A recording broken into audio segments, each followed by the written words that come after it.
47তম প্রতিষ্ঠাবার্ষিকী উদযাপন উপলক্ষে সান্তাহার পৌর যুবদলের উদ্যোগে আজকে সান্তাহারের যুব সমাজের সর্ববৃহৎ এই আনন্দ শোভাযাত্রা, আজকের এই শোভাযাত্রায় উপস্থিত বাংলাদেশ জাতীয়তাবাদী যুবদল সান্তাহার পৌর কমিটির সংগ্রামী আহ্বায়ক এবং সাবেক সফল ছাত্র নেতা আমার সহযোদ্ধা আলহামদুল ইসলাম আহমেদ, উপস্থিত বাংলাদেশ জাতীয়তাবাদী দল বিএনপি সান্তাহার পৌর কমিটির সম্মানিত সভাপতি, সান্তাহার পৌরসভার বারবার নির্বাচিত সাবেক মেয়র আলহাজ হোসেন ভুট্টু ভাই, উপস্থিত সান্তাহার পৌর যুবদল, সান্তাহার পৌর বিএনপি, সান্তাহার পৌর ছাত্রদল, যুবদল, স্বেচ্ছাসেবক দল, শ্রমিক দল, মহিলা দল সহ সকল অঙ্গ সহযোগী সংগঠিত নেতৃবৃন্দ।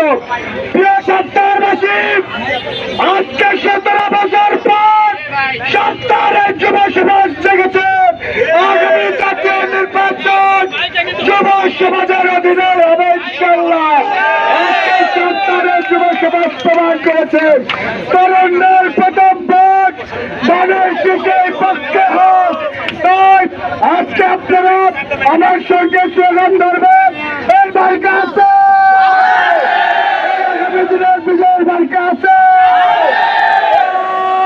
সেই মার্কা কৃষি।